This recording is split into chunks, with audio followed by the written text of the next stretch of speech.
మోహన్ మానిపాటి మా డిపార్ట్మెంట్కి వెళ్ళి కంప్లైంట్ చేస్తున్నారో దాని మీద ఈరోజు నేను క్షుణ్ణంగా మీతో మాట్లాడతాను. మా మ్యారేజ్ 2013లో అయింది. నవంబర్ 2013లో పెళ్ళి అయింది మా ఇద్దరికి. ఇది అరేంజ్ మ్యారేజ్ 2013లో పెళ్ళయింది. 2013 నుంచి మేము ఒక 1 year ట్రావెల్ చేసాం. ఆ 1 year ట్రావెల్లో 2 కవల పిల్లలు, నాకు 2 పాపలు. నేను ఇంకా నాకు లా కంప్లీట్ చేయలేదు. అప్పటికి నేను ఇంకా లాలోనే ఉన్నాను. 2010 నుంచి 2015 వరకు నా లా గ్రాడ్యుయేషన్ నేను కంప్లీట్ చేయాల్సి ఉంది. సో లాలోనే నాకు పెళ్ళి అయింది. సో 2014లో నేను కన్సీవ్ అయ్యాను. 2015లో నాకు పిల్లలు పుట్టారు. ఏప్రిల్ 2015 నా పిల్లలు పుట్టారు. 2015లో మేము ఆగస్టులో ఒకసారి మినిస్ట్రీ ఆఫ్ ట్రైబల్ అఫైర్స్ అని, అందులో మినిస్ట్రీ ఆఫ్ ట్రైబల్ అఫైర్స్ అని ఉంటుంది. అందులో నేషనల్ ఓవర్సీస్ స్కాలర్షిప్ అని ఉంటుంది. ఆ నేషనల్ ఓవర్సీస్ స్కాలర్షిప్ కోసం మదన్ మోహన్ నేను ఇద్దరం కూడా ఇంటర్వ్యూకి వెళ్ళాం. ఆ ఇంటర్వ్యూ అయిపోయిన తర్వాత అందులో అతను సెలెక్ట్ అయ్యారు. ఆ తర్వాత నేను సెలెక్ట్ అవ్వలేదు. ఇండియన్ ఓవర్సీస్ స్కాలర్షిప్ ఎందుకంటే పూర్ పర్సన్స్కి మాత్రమే, ఎస్సీ ఎస్టీ ఎవరైతే ఉంటారో వాళ్ళకి మన స్టేట్ నుంచి, మన గవర్నమెంట్ నుంచి వేరే గవర్నమెంట్కి వెళ్ళడానికి, వేరే గవర్నమెంట్ నుంచి వేరే కంట్రీకి వెళ్ళడానికి ఇచ్చే ఇండియన్ గవర్నమెంట్ వాళ్ళ మీద కొన్ని కోట్లు ఖర్చు పెట్టి చదువుకోవడానికి బయటకు పంపిస్తుంది. ఇది 2013లో కూడా ఆయన వెళ్ళున్నాడు. దానికి ఉన్న మెయిన్ కండిషన్ ఏంటంటే బిలో పావర్టీ ఉండాలి. ఎస్సీ ఎస్టీ వాళ్ళు బిలో పావర్టీ ఉండాలి. అప్పటికే Madan Mohan Manipati central government employee అయినా కూడా ఇంటర్వ్యూకి వెళ్ళాడు నా కోసము. అప్పటికి నేను ఇంకా లా అప్పుడప్పుడే కంప్లీట్ అయినా. ఫైనల్ ఇయర్ స్టూడెంట్స్ కూడా అందుకే నేను అప్లై చేస్తున్నా. నేను సెలెక్ట్ కావాలి. ఆయన సెలెక్ట్ అయినాడు. అప్పటికే Madan Mohan Manipati already central government employee, assistant director. So that అది సెలెక్ట్ అయిన తర్వాత ఆ రోజు నుంచి within 2 years of span of టైంలోనే మనం యూఎస్కి ఫ్లై అవ్వాలి, ఎవరైతే కనుక ఎగ్జామినేషన్ పాస్ అయి ఉంటారో. ఆ ప్రాసెస్లో నన్ను పెట్టిన మెంటల్ టార్చరు ఇంకెవ్వరు ఏ అమ్మాయి పడి ఉండదు. నేను చెప్తా ఉన్నా, భార్యగా నేను కాపురం చేశాను కాబట్టి నేను చెప్తా ఉన్నా. మీరెవ్వరు కూడా తెలియదు కాబట్టి మీరు కనీసం వినండి నా వైపు నుంచి. 2016లో ఈ ఎంటైర్ పాన్ ఆఫ్ ద ఎపిసోడ్లో 2016లో నాకు ఖచ్చితంగా ఆయన విడాకులు పత్రం రాశాడు. నేను కూడా రాసిచ్చాను ఆయనకి. ఆ పత్రం మీరు అడగండి, ఇస్తారు ఆయన మీకు. 2016లో మేము ట్రైబ్స్, నేను ఎస్టీ ఎరుకల, ఆయన కూడా ఎస్టీ ఎరుకల, మా ప్రకారంగా మేము రాసుకున్నాం. మా అమ్మ మా నాయన, ఆయనకంటే ఎవ్వరూ లేరు. వాళ్ళమ్మ ఉన్నారు కానీ ఆవిడ కొంచెం మెంటల్లీ సరిగా ఉండరు ఆవిడ. సో ఆయనకంటే ఎవరు లేరు. వాళ్ళ చుట్టాలు ఉన్నారేమో ఆయన అడగండి. నా ఇంటికి ఏ రోజు ఎన్నడూ రాలే, కానీ నా పెళ్ళి మాత్రం పెద్దలకి అందరూ వచ్చి చేస్తున్నారు. తలా ఒక చేయొచ్చి చేస్తున్నారు. తర్వాత ఎవరు పట్టించుకోలే. నేను ఎంతోమంది దగ్గర పోయి చాలా మొర పెట్టుకుని ఎవరు పట్టించుకోలే. అయిపోయింది. 2016లో విడాకులు ఇచ్చేసినాడు, అయిపోయింది. తర్వాత ఆయన ఎవరో దూరం చుట్టం ఏం కాదు, దగ్గర చుట్టం అవ్వడం వల్ల పిల్లల కోసం మా అమ్మ ఖచ్చితంగా వచ్చేవాడు, పిల్లల్ని చూసుకునేవాడు. అప్పటికి నేను అశోక్ నగర్లో ఒక చిన్న రూమ్లో జేసీజే కోచింగ్కి జాయిన్ అయ్యాను. జేసీజే కోచింగ్ దిగ్విజయ్లో జాయిన్ అయ్యాను. నేను చదువుకుంటా ఉన్నా. జూనియర్ సివిల్స్ ఎగ్జామినేషన్కి నేను చదువుకుంటా ఉన్నా. నా తిండి నేను తింటా ఉన్నా. నా ప్రాక్టీస్ నేను చేసుకుంటా ఉన్నాను. నేను ప్రాక్టీస్ చేసిన నా సీనియర్స్ కూడా, నేను వాళ్ళ పేర్లు చెప్పాల్సిన ఇప్పుడు బాగోదు, బట్ నేను 2 కోర్టులలో ప్రాక్టీస్ చేసేదాన్ని. ఒక రైల్వే కోర్టులో ప్రాక్టీస్ చేసేదాన్ని, సికింద్రాబాద్ కోర్టులో కూడా ప్రాక్టీస్ చేసేదాన్ని. 2 సీనియర్స్ దగ్గర నేను ప్రాక్టీస్ చేసుకుంటూ నేను చదువుకుంటూ నా బ్రతుకు నేను బ్రతికిన. 2018 నోటిఫికేషన్లో ఏపీపీఎస్సీ గ్రూప్ 1 బ్యాక్లాగ్ వేకెన్సీ, ఆ బ్యాక్లాగ్ వేకెన్సీలో నేను ఎగ్జామ్ రాశాను. అప్పుడు నేను జేసీజీ ఎగ్జామ్ రాశాను, at the same time APPSC exam కూడా రాశాను. 2 ఎగ్జామ్స్లో జేసీజీ 0.34 మార్క్స్ ఇంటర్వ్యూ పోయింది. ఏపీపీఎస్సీ వాళ్ళు బ్యాక్లాగ్ వేకెన్సీ కాబట్టి ఇంటర్వ్యూకి పిలిచారు. నాకు దేవుడి దయ వల్ల ఉద్యోగం వచ్చింది. 2019లో మదన్ మోహన్ మానిపాటి ఇండియా నుంచి యుఎస్కి ఫ్లై అయిపోయాడు. 2020లో నాకు ఉద్యోగం వచ్చింది. 2020 ఉద్యోగం వచ్చిన 2 నెలలు 3 నెలలు ఆ ట్రైనింగ్ పీరియడ్లో ఆయన యుఎస్లో ఉండగానే కోవిడ్ వచ్చింది. సో దట్ కోవిడ్ వల్ల మళ్ళీ రిటర్న్ వచ్చారు ఆయన. రిటర్న్ వచ్చిన తర్వాత మాకు కూడా కోవిడ్ వల్ల ట్రైనింగ్ మధ్యలో ఆపేసి ఇంటికి పంపినారు ఒక 1 month. తర్వాత మేలో నా first posting Visakhapatnam, very complicated area. ఆ విషయం మీ అందరికీ తెలుసు. అయినా కూడా ఫ్రెషర్ని తీసుకుపోయి ఆడేసినారు. అప్పుడున్న గవర్నమెంట్ కానీ ఏదన్నా కానీ ఆ గవర్నమెంట్లో మేము వచ్చున్నాము. సో దట్ మేము దానివల్ల మంచిగానే పోస్టింగ్ అనేసి ఎగురుకుంటా పరిగెత్తుకుంటా పోయి 1000 మైళ్ళు, హైదరాబాద్ నుంచి విశాఖపట్నం 1000 మైళ్ళు ప్రయాణం చేసి పోయినాం. ఉద్యోగం చేసినాము. అందుకే అప్పటికే జ్యుడిషియరీలో ఉన్నాము, ప్రాక్టీస్ చేస్తున్నాం, వెల్ఫెడ్జ్గా ప్రాక్టీస్ చేస్తున్నాం కాబట్టి ఉద్యోగం బాగానే చేసిన. నాకు తెలిసి నేను ఒక గజం భూమి కూడా విశాఖపట్నంలో ఎప్పుడు వదలలేదు. నిజంగా చెప్తా ఉన్నా. మీరు అట్లాంటిది ఏదన్నా ఉంటే నా ప్రొఫెషనల్ లైఫ్ కూడా మళ్ళీ మాట్లాడతాను నేను. అదే మూమెంట్లో 2020 ఎండింగ్లో, అందుకంటే ముందు సుభాష్ గారు అనేసి ఎవరైతే ఇప్పుడు జీపీ రెవెన్యూ అని మా ఎక్స్ జీపీ రెవెన్యూ ఉన్నారో ఆయన నాకు పరిచయం అయ్యారు. ఆ మూమెంట్లో వైజాగ్లో చిన్న ఇన్సిడెంట్ కూడా జరిగింది, మీడియా అందరికీ కూడా తెలిసిందే. పుష్పవర్ధన్ అనే నా కొలీగే, కాకపోతే ఏంటంటే వచ్చి కూర్చున్న సీటు సుపీరియర్ సీట్లో కూర్చున్నారు. ఆయన కార్ పంపించి నువ్వు డిన్నర్కి రామ్మా అని పిలిచినాడు. ఎందుకంటే ఎవరు లేడు కదా, నాకు నేను ముందు వెనక ఎవరు లేరు కాబట్టి రామ్మా అంటే నువ్వు ఎవరు నన్ను వచ్చేదానికని పోయి వాడి మీద ఇసుక పోసిన కరెక్టే, అది మీ అందరికీ తెలుసు. ఎందుకు పోసినా మీ అందరికీ కూడా తెలుసు. సరే అయిపోయింది. ఆ మూమెంట్లో నాకు చెయ్యి పట్టుకొని నడిచిండు సుభాష్. నా పర్సన్స్ అన్నీ ఆయనకు చెప్పిన, ఆయన పర్సన్స్ అన్నీ నాకు చెప్పినారు. సో మేమిద్దరం ఇష్టపడే పెళ్లి చేసుకున్నాం. అప్పటికి ఆయనకు పెళ్ళి అయింది, ఆ భార్యతో విడిపోయి ఉన్నాడు, ఒక పాప ఉనింది, ఆ పాపను వచ్చి చూసుకొని పోవాలన్నాడు. నేను కూడా బాధ్యత వహిస్తానని చెప్పినాను. సో నా పిల్లల గురించి కూడా ఆయనకు చెప్పిన, నా ఎంటైర్ స్టోరీ ఆయనకు చెప్పిన. ఆయనకు నచ్చింది, నాకు నచ్చింది, మా అత్తకి మా అత్తకి నచ్చింది. మా మామయ్య గారు లేరు, మా వదిన ఉన్నారు, వాళ్ళ ఫ్యామిలీకి నచ్చింది. నేను 2021 వరకు వైజాగ్లోనే ఉన్నా. 2022 నేను విజయవాడ ట్రాన్స్ఫర్ చేయించుకున్నా. ఎందుకంటే అప్పటికే నా పైన రోజు పేపర్లోనే రోజు ఎంత స్ట్రెస్ అంటే ఒక ఆడపిల్లకు ఉద్యోగం చేయడము. ఇంతమంది అబ్బాయిల్లో నేను ఒక్కదాన్ని మాట్లాడుతున్నాను, మీరు అర్థం చేసుకోండి. అంత స్ట్రెస్లో కూడా నేను జాబ్ చేసిన. నాకు ఇంకొద్దు, విశాఖపట్నంలో నేను చెయ్యను, రిటర్న్ రాసిచ్చి వచ్చిన. నా ప్రొఫెషన్ కంప్లీట్ కాకుండానే నేను విశాఖపట్నంలో పని చేయలేను ఇంకా ప్రెజర్లో అనేసి. అక్కడ ఏం తప్పు చేసినామో నాకు ఇప్పటి వరకు అర్థం కాలే. ఉద్యోగమే చేసినాం, నేనేం తప్పు చేయలే. సార్ తప్పు చేస్తుంటే నేను పనిష్బుల్ అవుతాను గవర్నమెంట్ ద్వారా. నేను వచ్చిన నా మొగుడు ఇల్లు తీసిండు, నేను సంసారం చేస్తూనే ఉన్నాను. నేను దేవుడు మరి నాకు ఇన్ని కష్టం పెట్టాలని ఏమైనా కన్సీవ్ అయ్యానో నాకు తెలీదు.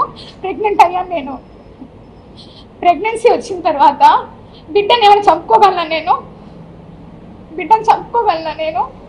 సరే అనేసి బిడ్డను కూడా నేను ట్రావెల్ చేసిన. మా అత్త సపోర్ట్ చేసింది, వదిన చేసిండు, ఆయన చేసిండు, అందరు చేసిండు. 9 నెలల బిడ్డ నేనే మోసిన, నేనే కన్నా. బిడ్డల్ని కూడా మీరు ఆయన మెసేజెస్ అన్ని చూపిస్తాను మీకు. నేను ఇంకొకరి భార్య అని తెలిసి, నేను ఇంకొక బిడ్డకి తల్లినని తెలిసి కూడా నన్ను ఎంత హర్రాస్ చేశాడో, సెక్సువల్ హర్రాస్ ఎంత చేశాడో అన్ని చాటింగ్ చూపిస్తాను. నేను మీకు అబద్ధం చెప్పాను, ఎవ్రీథింగ్ చూపిస్తాను. ఈ 2000 అయిపోయింది. యుఎస్ నుంచి రిటర్న్ వచ్చాడు మదన్ మోహన్ మానిపాటి. రిటర్న్ వచ్చిన తర్వాత కూడా నేను చెప్పిన, బిడ్డ ఇది అనేసి వచ్చిన వెంటనే విశాఖపట్నం వచ్చాడు తన బిడ్డల్ని చూసుకునేదానికి. ఇదే అండి అనేసి బిడ్డను తీసుకొని చూపించినాను కూడా నేను అతనికి. చూపించిన తర్వాత అతను చాలా మెంటల్గా స్ట్రాంగ్గా ఫిక్స్ అయిపోయాడు. అంత జరిగింది. తర్వాత నేను ఎందుకు అడిగినానంటే, సుభాష్ అప్పటికే సుభాష్కి తెలుసో తెలియదని నాకు తెలీదు. ట్రైబల్లో ఎప్పుడు కూడా మేము రాసుకున్నాం విడాకుల ఒప్పందం. నేను ఆయనకు రాసిచ్చిన, ఆయనకు నాకు రాసిచ్చిండు. నేను అది కూడా చెప్పిన ఆయనకి. లేదు లీగల్గా కూడా తీసుకో అన్నారు. సరే అనేసి నేను మదన్ మోహన్ మానిపాటిని అడిగిన. సరే అనేసి ఇద్దరం కలిసే డాక్యుమెంట్ చూపిస్తా, ఇద్దరం కలిసే మేము విశాఖపట్నం కోర్టుకి అప్రోచ్ అయినాం. విశాఖపట్నంలో ఫైల్ చేసినాము, ఏప్రిల్ మంత్లో ఫైల్ చేసినాము. ఆ ఫైల్ చేసిన దానికి గాను ఇద్దరి మధ్యన ఒక అండర్స్టాండింగ్ మీద కొన్ని ఎంఓయూలు కూడా రాసుకున్నాము. పిల్లల విషయము, తర్వాత ఇల్లు విషయం, ప్రాపర్టీల విషయము, బంగారం విషయము, కార్ విషయము, ఎవ్రీథింగ్ రాసుకున్నాము. సరే ఇంత జరిగింది, ఇంత బాగా ఉంది. మదన్ మోహన్ మానిపాటికి సడన్గా మరి ఏమైందో తెలియదు. అంతకంటే ముందు నుంచే అతని మనసులో ఉన్న అనుమానము, మీ పేపర్లో ఏదైతే పెట్టాడో ఈ అనుమానం అంతటి కారణము డబ్బు. ఆ డబ్బు నన్ను 30 కోట్లు నేను సంపాదించి ఇచ్చేంత అర్హత కానీ, లేకుంటే ఉద్యోగం కానీ నా దగ్గర లేదు. నా ఉద్యోగము 58,000 ఈరోజు జీతం నాది. 35,000 కార్ అలవెన్స్ ఇస్తారు ఒక అసిస్టెంట్ కమిషనర్కి. మీకు జీతం కూడా చెప్పాలి. నేను డిపార్ట్మెంట్కి వచ్చినప్పుడు నేను బెగ్గర్ని కాదు, ఐఎమ్ నాట్ ఏ బెగ్గర్. నా దగ్గర నేను మరి బట్టలు కూడా లేకుండా రాలేదు డిపార్ట్మెంట్కి. నేను అప్పటికి ఫుల్ ఫ్లెడ్జ్గా ప్రాక్టీస్ చేసిన. నెలకి నాకు కనీసం 70,000 జీతం వచ్చి ఉండేది నాకు. నేను చాలా కష్టపడి ఇద్దరు సీనియర్ల దగ్గర వర్క్ చేయడం అంటే అంత ఈజీ కాదు. మీరు ప్రాక్టీస్ చేస్తే మీ ఎవరైనా చేస్తుంటే మీకు అర్థమవుతుంది. నెలకి 70,000 ఈజీ. ఎంత తిన్నా, ఎంత పడేసుకున్నా 20,000 కంటే ఎక్కువ ఖర్చు అవ్వదు. 50,000 ఏం చేసుకుంటాను? ఆడపిల్లని ఎప్పుడో దాచుకునేదాన్ని, బంగారం కొనుక్కునేదాన్ని, బట్టలు కొనుక్కునేదాన్ని. ఎందుకంటే అప్పటికే మదన్ మోహన్ మానిపాటి ఆయన ఆల్రెడీ సంపాదిస్తూ ఉన్నాడు. నేను ఎవరికి పెట్టుకునే పని లేదు. ఎంతసేపు వచ్చింది సంపాదించిందంటే, నేను ఎవ్రీ ఇయర్ ప్రాపర్టీ స్టేట్మెంట్స్ ఇచ్చాను, చూసుకున్నా నా పేరు మీద ఏమేమి ఉంటాయి, ఏమేమి కథ. మీరు ఇప్పుడు మీరు ఆధార్ కార్డ్ కొట్టినా, పాన్ కార్డ్ కొట్టినా వస్తుంది. బట్ ఒక్క విషయం ఏంటంటే, and not a beggar. Especially ఏంటంటే ఇంత ఇష్యూ జరగడానికి కారణం ఐఎమ్ వన్ ట్రైబ్. నేను ఒక ఎస్టీ అమ్మాయిని కాబట్టి ఇంతమంది నన్ను టార్గెట్ చేశారు. ఇంతమంది అంటే అందరినీ నేను అనలేనండి. నన్ను ఎవరైతే ఇంతగా ఎలా మాట్లాడుతున్నారు అనేది నాకు ఈరోజు కనీసం మీరు ఒక్కొక్కరు చెప్పాలి. మీరు అదే వేరే కులం వాళ్ళని అనగలరా? ఒక ట్రైబ్ అమ్మాయి నేను ఉద్యోగం చేయకూడదా? నేను మంచి బట్టలు వేసుకోకూడదా? నేను నగలు వేసుకోకూడదా? నేను సంపాదించకూడదా? నేను కష్టపడి అడ్వకేట్ ప్రాక్టీస్ చేశానండి. నేను ఎవరి దగ్గర ఒక సొమ్ము లాక్కోలే. నాకు చేతనైతే ఒక 10 మందికి ఉద్యోగం కోసం నా దగ్గర తెలిసిన వాళ్ళని ఎంతో మందిని అడిగాను నేను. ఇంకా సాయిరెడ్డి సార్ గురించి వచ్చేసి మీకు చెప్పాల్సిన వెరీ ఇంపార్టెంట్. ఆయన ఒక రెస్పెక్టెడ్ పర్సన్. విజయసాయిరెడ్డి సార్ నేను ఫస్ట్ టైం విశాఖపట్నంలోనే చూసిన ఆయన్ని. నాకు చిన్నప్పటి నుంచి ఒక సర్పంచ్ కూడా తెలియదు. మా రాయలసీమలో నేను నంద్యాల, మా రాయలసీమలో ఆడపిల్లలు దేనికి బయటకు పోయి ఊర్లు తిరిగేది లేకుంటే ఎంఆర్ఓ ఆఫీసులకు తిరిగేది నాకు తెలియదు. నేను ఎన్నడూ ఒక సర్పంచ్ని కూడా చూడలేదు నేను పుట్టి పెరిగినప్పటి నుంచి. ఒక్కసారిగా ఒక ఎంపీ గారు నాకు పరిచయం అయ్యేసరికి అబ్బా ఇలా ఉంటుంది. ఒక ఉద్యోగము అంటే చాలా చామింగ్గా చేశానండి, చాలా ఛాలెంజింగ్గా చేశాను. నేను ఫస్ట్ పోస్టింగ్ కదా ఎగిరి చేసినాను మేము. సో నేను సార్తో ప్రేమ సమాజం అనే ఒక ఇన్స్టిట్యూషన్ ఉంది. అది ఎండోమెంట్ డిపార్ట్మెంట్లో పబ్లికేషన్ అయి ఉంది.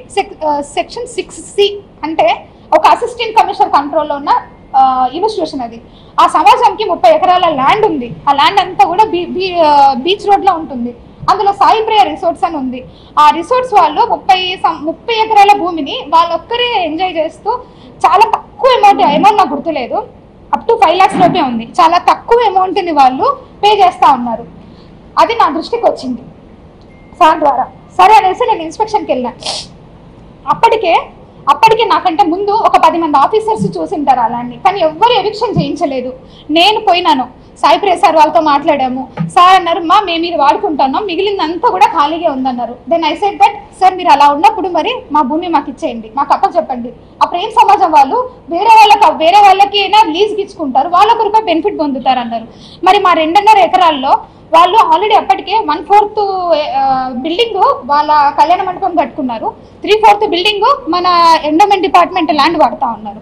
సో దట్ ఆ 3/4 బిల్డింగ్కి కూడా నేను చాలా అమౌంట్ నన్నే అడిగారు ఎంత లీజ్ అమౌంట్ అని. నేను రిజిస్ట్రేషన్ డిపార్ట్మెంట్కి అప్లై చేసి అప్పుడున్న మార్కెట్ వాల్యూ ఎంత ఉందో 22.5 లక్ష అమౌంట్, 5 లక్షల లోపల అమౌంట్ కంటే 22.5 లక్ష అమౌంట్ని ఒక్కసారిగా వాళ్ళకి లీజ్కి పెంచేసి అప్పుడున్న కమిషనర్ గారు అర్జున్ రావు గారు ఇచ్చారు.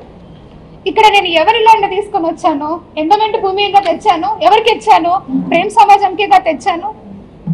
ఇది నాకు సార్తో ఉన్న పరిచయం. దాని తర్వాత ప్రతి డిస్టిక్లో కూడా ట్రస్ట్ బోర్డ్స్ ఉంటాయి. ఎండోమెంట్లో ఏమేమి జరుగుతుందో మీకు కూడా తెలియాలి కాబట్టి చెప్తున్నాను. ట్రస్ట్ బోర్డ్స్ కూడా ప్రతి ఒక్క జ్యూరిడిక్షన్లో ఎమ్మెల్యే కానీ సర్పంచ్లు కానీ లేకుండా అక్కడ ఉన్న హానరబుల్ రెస్పెక్టెడ్ పీపుల్స్ ఎవరైనా సరే చెప్తే వాళ్ళు ఒక లిస్ట్ ఇస్తారు. ఆ లిస్ట్లో కమిషనర్ అల్టిమేట్ అథారిటీ ఉంటుంది. ఆ అల్టిమేట్ అథారిటీ కోసం సార్ వాళ్ళు కూడా మాకమ్మ ఇవన్నీ కూడా ట్రస్ట్ బోర్డులు ఎన్ని ఉన్నాయో అడగండి. ఆ విధంగా డిపార్ట్మెంటల్ ఇష్యూసే మాట్లాడినాం సార్తో. నేను ఎక్కడ కూడా నా పర్సనల్ ఇష్యూ ఒక్కటి కూడా చేయించుకోలేదు. ఎవరైనా ఉంటే కూడా అలాంటివి ఉన్నా మీరు నాకు అడగండి, నేను చెప్తాను. ఈ విధంగా పరిచయమైన వ్యక్తి, ఆయన వయసు ఏంది? నా వయసు ఇప్పుడు 35 ఏళ్ళు, ఆయన వయసు 68 ఏళ్ళు. ఎట్లా ఇది? ఎట్లా మాట్లాడతారు మీరు? అంటే ఏ ఆఫీసరు ఏ ఎమ్మెల్యేతో మాట్లాడద్దా? ఏ మినిస్టర్తో మాట్లాడద్దా? ఏ ఆఫీసర్లు మాట్లాడద్దా? ఇప్పుడు నేను మీతో మాట్లాడుతున్నాను, ఇంత మాత్రాన్ని మీకు నాకు ఏమైనా రిలేషన్ ఉన్నట్ట? ఒక ఆడపిల్ల మాట్లాడకూడదా?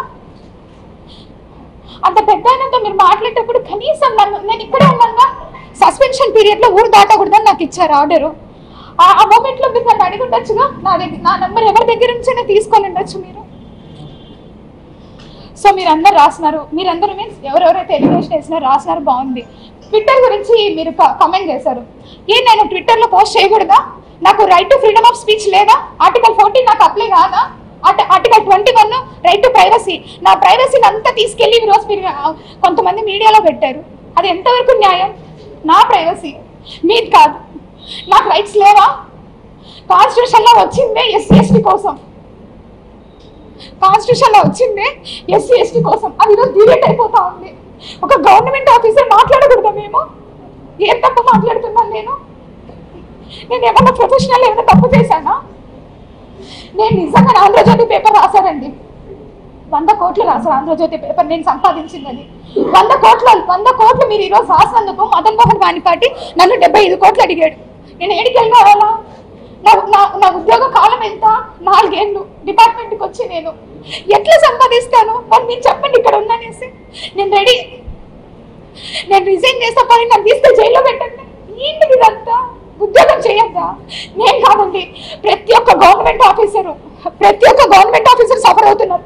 ఉమెన్ గవర్నమెంట్ ఆఫీసరు మీకేం తెలుసు ఎన్ని హెరాస్మెంట్స్ జరుగుతుంటాయో మాకు. పొద్దున్న లేయాలా, వంట చేసుకోవాలా, పిల్లల్ని చూసుకోవాలా, పరిగెత్తాలా, ఉద్యోగం చేయాలా. నా ర్యాంకు, నాది గస్టెడ్ ఆఫీసర్ ర్యాంకు. ఎన్ని బర్డెన్స్ ఉంటాయి. మీరు నా ప్రొఫెషనల్ లైఫ్ గురించి కూడా నేను తప్పకుండా మాట్లాడతాను. నేను ఎందుకు సస్పెండ్ అయినా కూడా మీకు తెలియాలి. ఇది రైట్ టైం నేను మాట్లాడడానికి. వద్దు, ఒక స్ట్రైప్ అమ్మాయి ఉద్యోగం చేయకూడదు అంటే నేను చేయను అంతే. మేము మంచి బట్టలు వేసుకోవద్దు, మంచిగా మాట్లాడకూడదు. ఇప్పుడు నా ఎంప్లాయీస్ ఉన్నారు. ఎంప్లాయీస్కి నేను మీకు ఒక హైరార్కీ ఉంటుంది. ఎవరికి జోనల్ జర్నలిస్ట్ ఉంటారు, డిస్ట్రిక్ట్ జర్నలిస్ట్ ఉంటారు, తర్వాత మీకు హెడ్ ఉంటారు, ఇవన్నీ ఉంటారు. మీకు ఒక హైరార్కీ ఉన్నప్పుడు నాకు కూడా ఒక హైరార్కీ ఉంటుందిగా. Commissioner, additional commissioner, regional joint commissioner, deputy commissioner, assistant commissioner, executive officers. ఒక డిస్ట్రిక్ట్ అడ్మినిస్ట్రేటివ్ కంట్రోల్ కింద అందరూ ఎగ్జిక్యూటివ్ ఆఫీసర్స్ ఉంటారు. దుర్గా టెంపుల్ హుండీకి కూడా అసిస్టెంట్ కమిషనరే కీస్ పంపించాలి. ఇది ఒక hierarchy. Section 6A, B, C అని 3 ఇన్స్టిట్యూషన్స్ ఉంటాయి, 3 హైరార్కీలు ఉంటాయి. నేను నా కంట్రోల్లో ఉండే అన్నీ కూడా సెక్షన్ 6C ఇన్స్టిట్యూషన్స్, అంటే బిలో 5 lakhs రూపీస్ ఉన్న ఇన్కమ్ ఉన్న ఇన్స్టిట్యూషన్స్ నా దగ్గర ఉంటాయి. నాకు 9 ఛార్జీలు పెట్టారు. ఆ 9 ఛార్జీల్లో ఒక ఛార్జీ నెంబర్ 5 మాత్రమే నాకు సంబంధించింది. మిగిలిన 8 ఛార్జీలు సెక్షన్ 6Aకి సంబంధించినవి, అంటే రీజనల్ జాయింట్ కమిషనర్ కంట్రోల్లో ఉంటాయి. సెక్షన్ 6B ఒక డిప్యూటీ కమిషనర్ కంట్రోల్లో ఉంటాయి. సెక్షన్ 6D మఠం కమిషనర్ కంట్రోల్లో ఉంటుంది. నాకేమి లీజ్ అమౌంట్ కలెక్ట్ చేసుకొని బ్యాంకులో వేసే అథారిటీ నాకు ఉండదు. I'm the supervising officer. The assistant commissioner is a district supervising officer. ఎక్కడ థెఫ్ట్ జరిగినా ఇమీడియట్గా పోయి నేను యాక్షన్ తీసుకొని దాని మీద కేసు ఫైల్ చేసేసి నేను కమిషనర్కి రిపోర్ట్ చేయాలి. ఎవరైనా ఎంక్రోచ్మెంట్ జరిగినా నేను చేయాలి. ఎవిక్షన్ నేను చేయించలేదని నాకు ఛార్జ్లో పెట్టారు. విశాఖపట్నంలో 1200 కోట్ల భూమిని తెచ్చి కలిపాను నేను ఎండోమెంట్ డిపార్ట్మెంట్లోకి. ఎన్ని ఎవిక్షన్స్ చేయించామో, ఎన్ని కొట్టేసినామో మీకే తెలుసు. అన్ని కాపాడిన వాళ్ళని ఇక్కడ చేయలేక కాదు. పుచ్చవారి చౌల్ట్రీకి కాంగ్రెస్ పార్టీ ఆఫీస్ ఉన్నది, అది మీకు కూడా తెలుసు. దాని వెనకాల చాలా ల్యాండ్స్ ఉన్నాయి. నేను ఎవిక్షన్కి పగడబందీగా అన్ని రెడీ చేసుకున్నాను. నేను అప్పుడున్న మినిస్టర్ గారు ఆగమన్నారు, ఆగాం. మొన్న కూడా ఎవిక్షన్ పెట్టాం, ఎమ్మెల్యే గారు ఆగమన్నారు, ఆగాం. ఇంకేం తప్పు చేశాను నేను పని చేయగలనా? నా దగ్గర పని సామర్థ్యం లేదా? పర్సనల్ విషయాలు, ప్రొఫెషనల్ విషయాలు అన్నిట్లో సఫర్ అవుతున్నామండి. బిడ్డ ఉన్నాడు, అట్లీస్ట్ బిడ్డ చూసుకోవడానికి కూడా టైం లేదు నాకు. మీరు అనుకుంటున్నారు ఫీల్డ్ ఆఫీసర్ నేను. పొద్దున్న పోతే సాయంత్రం ఎప్పుడో 10ంటికి 11 గంటలకు వస్తా. ఏమన్నంటే అటిట్యూడ్గా మాట్లాడుతుంది అంటే. అతను డబ్బులు అడిగినప్పుడు ఆస్క్ త్రూ కోర్ట్ అని పెట్టాను. So now it is over. ఆయన నన్ను ఏం హెరాస్ చేస్తున్నాడో ఏంటో ఓవర్. ఇప్పుడు నేను సుభాష్తోనే ఉన్నాను అనడానికి మీకు ఇది ఒక ప్రూఫ్. ఇది రీసెంట్ గా బాబుకి ఒక ఫోటో షూట్ చేయించాం మేము.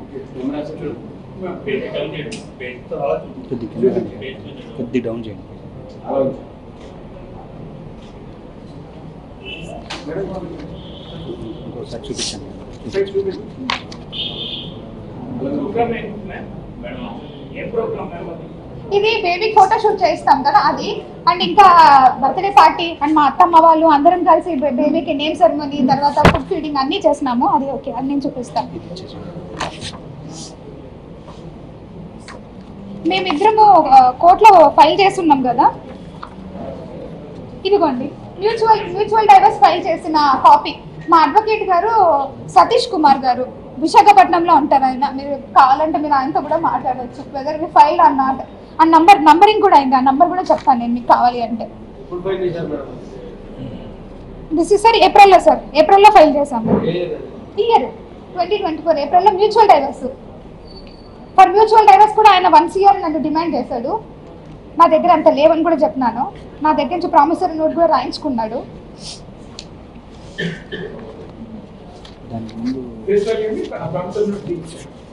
2 years కదా sir promissory note face value 2 years మీకు తెలిసిందే. 50 lakhs రూపీస్. ఇది దానికి ముందు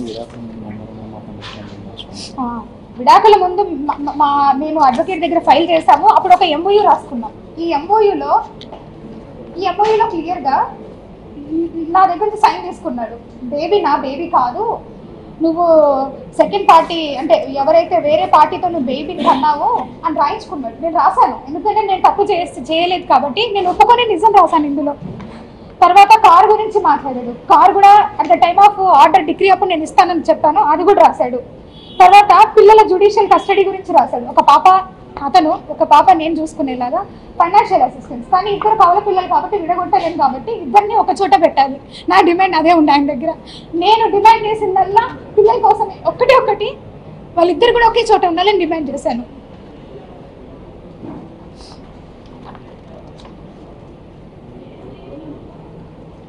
ఇక్కడ రాశారు, therefore the total listed above points has to be fulfilled by the said two parties.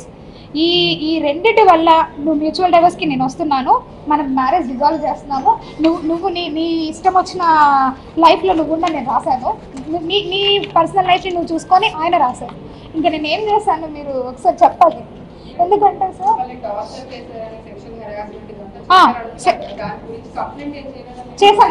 చేశాను నేను మదన్ మోహన్ పైన ఇది కాదు సార్, ఇక్కడ ఉన్నాయి.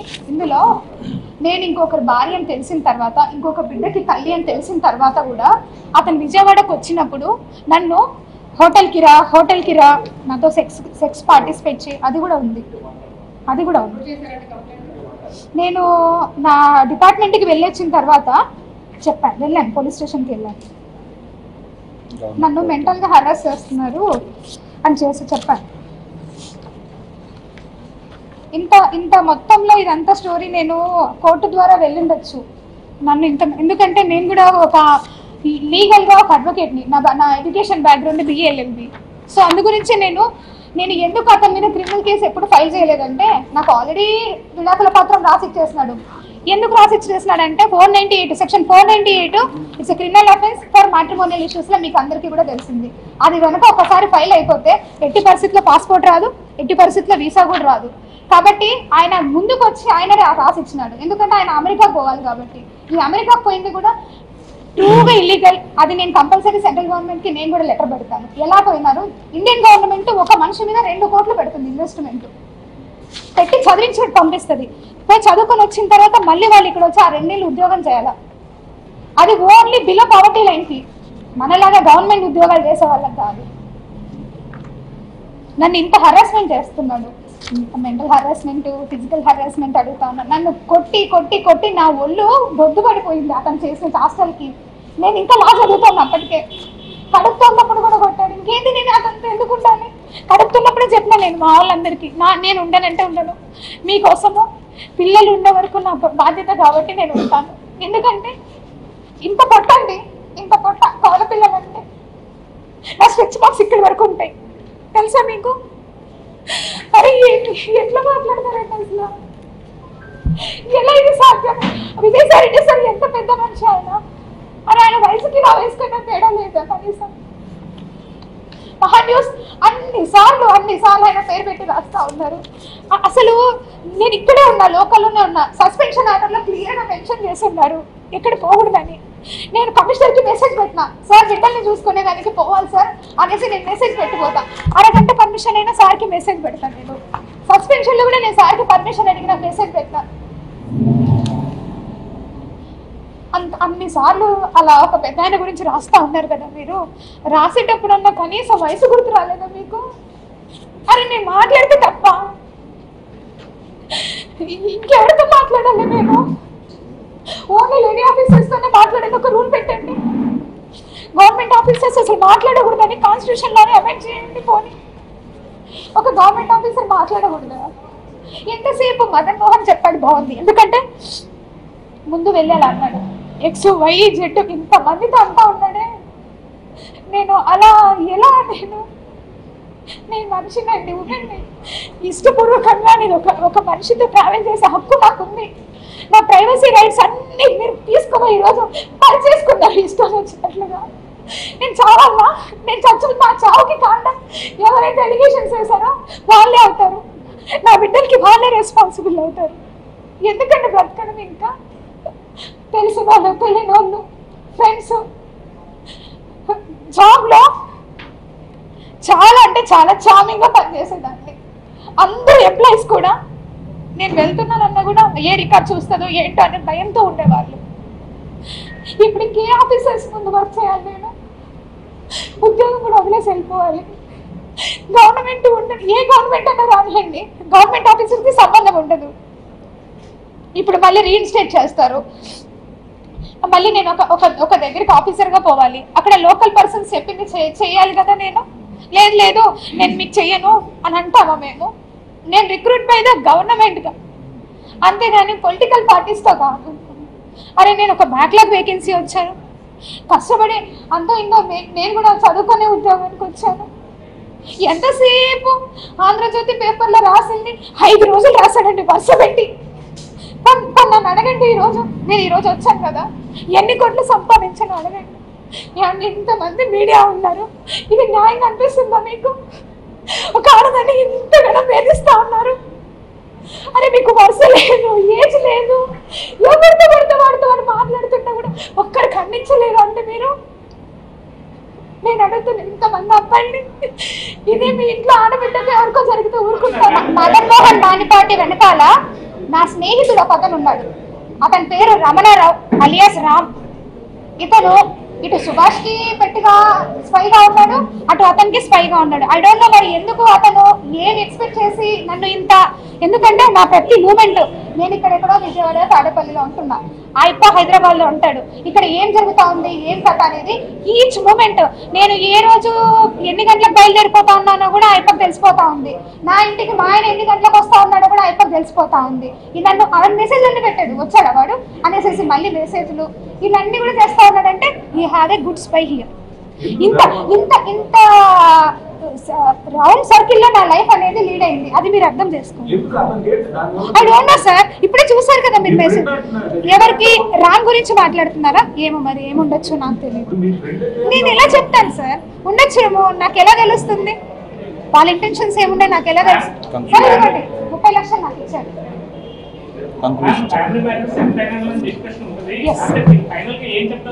సో ఫైనల్ గా నేను చెప్పాలనుకుంది ఏంటంటేనండి, మొత్తం కూడా తప్పుడు ప్రచారం జరుగుతూ ఉంది.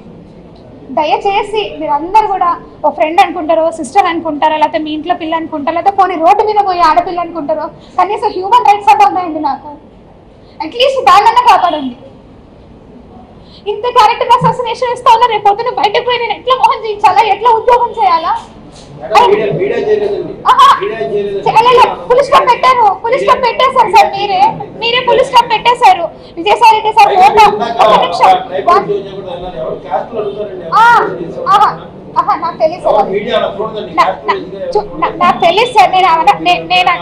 నేను యాజ్ ఎ ట్రైబ్ గా నేను సక్సీడ్ అయ్యాను నా లైఫ్ లో. ఒక ఎస్టీ అమ్మాయిగా నేను చదువుకొని, ఎందుకంటే ఎస్టీలో చాలా తక్కువ మంది చదువుకుంటారు, చాలా బాగా మాకు అన్ని ఫెసిలిటీస్ ఉండవు. అయినా సరే నేను నా గ్రాడ్యుయేషన్ ఫస్ట్ టైం నేను మా కుటుంబం మొత్తంలో ఒక ఆడపిల్ల హైదరాబాద్కి పోయి చదువుకున్న పిల్లలు నేను ఒక్కదాన్ని ఫస్ట్ టైం నేను పోయి చదువుకున్నా. నేను ప్రాక్టీస్ చేసుకుంటానే, ఇంటర్న్షిప్ చేసుకుంటానే నేను చదువుకున్నా.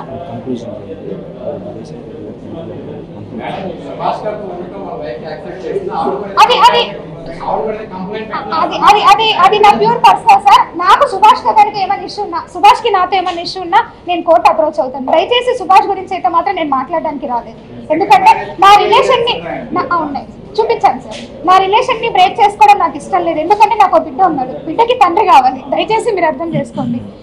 ఎంటైర్ ఎపిసోడ్ లో నేను ఒకటే చెప్పాలనుకున్నాను సార్, విజయసాయి రెడ్డి సార్ పెద్ద మనిషి, నాకు ఆయనకి వయసు ఎంత తేడా ఉందో మీ అందరికీ తెలుసు. ఒక తండ్రి లాంటి స్థానంలో ఆయనతో మీరు దయచేసి 2 చేతులు ఎత్తి మొక్తా ఉన్నాను. కనీసము నాలాగా ఒక ఆఫీసర్ ఒక ఎమ్మెల్యే దగ్గరకు, మినిస్టర్ దగ్గరకు పోయి మాట్లాడాలన్నా మినిస్టర్లు భయపడేలాగా చేయొద్దు, అట్ ద సేమ్ టైం ఆఫీసర్లు భయపడేలాగా చేయొద్దు. కనీసం ఈ రోజు నేను ఏదైనా మహాన్యూస్ ఛానల్ ఇదే మహాన్యూస్ ఛానల్ పై కూర్చొని మాట్లాడాలన్నా ఇదే వంశీగారితో మాట్లాడి నాకు భయంగా ఉంది. అరే దేనికి వచ్చిందో ఈ అమ్మాయి అని క్రియేట్ చేస్తారేమో అని. ఆ క్రియేషన్ దయచేసి మీరు మాకు ఇవ్వద్దు. క్రియేట్ చేసింది మీడియా క్రియేట్ చేయలేదు. మళ్ళీ మీరు అదే మాట్లాడుతున్నారు. మీ హస్బెండ్ నేను అలా అనట్లేదు సార్. నేను అలా అనట్లేదు సార్. అంటే మీరు ఏదో కావాలని చెప్పి ఇంట్లో నుంచి వాళ్ళని తీసుకొచ్చి నేను అలా అనట్లేదు సార్. కానీ ఒక్క చిన్న మాట, అరే మన ఊర్లోనే ఉంది అమ్మాయి, మనందరం కూడా దుర్గా టెంపుల్ లో పనిచేస్తాం, ఒక్క మాట మాట్లాడిండొచ్చు కదా sir. I want to say another thing sir. ఏదైతే నేను సస్పెన్షన్ పీరియడ్ జరిగిందో దాని గురించి అంత క్లారిటీగా చెప్పాను. అది నేను ఛార్జెస్ కూడా ఇస్తాను. నేను వర్క్ చేసింది ఇదే విజయవాడలో ఎన్నో ఎవిక్షన్స్కి నేను ఆల్రెడీ నోటీసులు చేసిన విశాఖపట్నంలో కూడా చేస్తున్నా. ఇక్కడ ఫణి కుమార్ అని ఒక ఇన్స్పెక్టర్ ఉన్నాడు. ఆ ఇన్స్పెక్టర్ వల్ల ఎంటైర్గా ఈ ఆంధ్రజ్యోతి పేపర్ ఉండొచ్చు, ఈనాడు ఉండొచ్చు, ఏదైనా ఉండొచ్చు, ఇంత ఓపెన్ మీడియాలో I just want request for you everything. దయచేసి మీరు పేపర్లో రాసేటప్పుడు పర్సనల్గా పెట్టుకోకండి సార్. ఎందుకంటే దానివల్ల మాకు మెంటల్గా కానీ చాలా డిస్టర్బ్ అయిపోతుంది. సెక్షన్ 354 కూడా మోడెస్టీ ఆఫ్ ఉమెన్ ఎంత జరుగుతా పేపర్లో సార్. పేపర్లో కనీసం అదన్నా మీరు రిక్వెస్ట్ చేయండి. మీడియా అంటే ఇట్ ఈస్ వెరీ స్ట్రాంగ్. నేను ఈనాడు పేపర్లో చూసా, చదువుకొని ఎగ్జామ్స్కి ప్రిపేర్ అయ్యాను. చాలా గౌరవం ఉంటుంది మీడియా అంటే. ఇంత దిగజారిగా మాట్లాడతారా మీడియా అనేది? రేపు పొద్దున్న ఫ్యూచర్ జనరేషన్కి మీరు కనీసం నిలబడాలి సార్. లేదంటే గవర్నమెంట్కి మేము రిక్వెస్ట్ చేస్తున్నాం, కొన్ని రూల్స్ అన్నా మార్చండి జర్నలిజంలో అట్లీస్ట్. ఇప్పుడు నేను మాట్లాడాను కదా సార్.